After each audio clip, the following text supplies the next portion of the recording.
Chapter 9. When his fingers could not grasp the futuristic temporal watch, it took a moment for the pirate captain to understand what was happening. John Hart again tried to snatch the crimson arm of time. His hand passed through it as if it were a ghost. Wait. Suddenly, John Hart was shouting, screeching, and yelling obscenities as his fist passed through the hologram of the man in red. The Time Lord in the crimson suit grinned as he replaced his time watch, pressing several dials. Boss, what? Abruptly, the pirate captain was shouting at his lackeys. Get out! Get out before he... The heavy, impenetrable metal portal slammed shut with a definitive echo throughout engineering. No! Fichagio slammed his palms against the durable steel frame. Nothing. Raw followed suit. The pirate captain's two goons now desperately attempting to release themselves. Again, nothing. You son of a bitch. John Hart spewed hatred at the man in red. Fichagio and Raw leveled their weapons, but before John could order them to stand down, they fired. However, the empty clicks of the triggers resounded throughout the massive chamber, announcing that their weapons were useless. Captain Hark lowered her head, realizing they were all trapped. She kept thinking about how she should have seen this coming from a mile away. The stranger in the scarlet suit had gotten lucky. As you can plainly gather, began the Time Lord, I am projecting a hologram, and you are all morons. He finished typing on the crimson arm of time, then folded his hands behind his back. Questions? The pirate captain leered. You tricked me. How the hell did you trick me? The man in red looked at him quizzically. Oh, please, I didn't trick you. He was smiling. To say I tricked you implies that we have some kind of playful relationship. No, John. I deceived you. John Hart swung again, blinded by rage, his flurry of fists phasing right through the burgundy-hued specter of the Time Lord. The man in red wasn't smiling anymore. You'll find that you have no food, no water. Your weapons and communicators are dead. If you decide to test me, you will find that I'm not so generous with air either. The single tear of hatred slid down Nishark's cheek. What happens now? What are you going to do with us? First things first, the alien answered. I have less than 5 minutes to stop the Coryopsis Charybdis from atomonizing England. And his hologram faded into nothingness.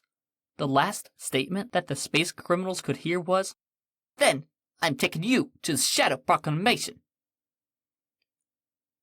In the year 2567, located in deep space, the chartered vessel UFP SS Coryopsis Charybdis vanished, apparently without trace. As temporal wave signatures bounced against the hull, most of the crew and officers, though still confined to quarters, were mesmerized by the glorious colors and strange illuminations that once experienced when traversing the vortex. The entrancing blues and magnificent violets of the void between time and space pulsed right outside the window, and as quickly as it had begun, we've arrived. The Time Lord in the crimson suit shook his head, staring at his watch. 2011, the United Kingdom of Earth. I don't like it. He stared down for a moment, then began walking, very quickly. The UFP SS Coryopsis Charybdis intercom announced in a soft, reassuring voice that in less than 4 minutes, the ship would hit Earth's atmosphere and break apart. The Time Lord grinned. When the man in red showed up once more on the bridge, he was so inundated with the cacophony of voices and constant questions. What are we going to do? Should we evacuate? Did we just travel in time? Say, old boy, do you have a light? Was, of course, the first thing Sully asked. Although pleased that the retired Commodore had returned to the bridge with D3, the man in red was too busy to answer. The first thing the alien did was untie the navigator, Zhang, and the sciences officer, Navi. I'm really hoping you two are fantastic at your jobs. Although attractive and young, and somewhat vapid, the two ladies did, in fact, know their jobs quite well.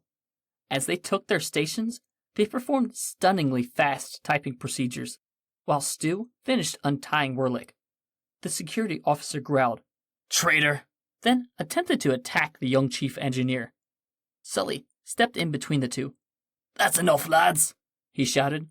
"My friend here needs all the concentration he can muster, if he's to turn the entire Charybdis around on a dime." Werlich shouted so loudly that everyone on the bridge could hear nothing but his voice. "How are we going to turn the ship around when Stu sabotaged the engines?" The man in red stared at Stu and asked in a voice that was nearly tinged on horror, Is this true?" By way of answer, the bridge exploded into loud impact warning sirens. "Captain's orders." Stu rubbed the back of his neck. Sully stepped away. "You're on your own, son." Traveler rubbed his eyes. "You didn't think to let me know this?" "I was watching them." Stu absently swept his gun around the bridge, keeping an eye on Werlich. "I didn't know what the hell you were doing. I don't even know who you are." Walking up to the massive viewing screen, the Time Lord noticed that the Charybdis had just burst into flames. "So much for the 500-year plan," he said. "Now, I don't even have a 5-minute plan." London was growing larger and larger.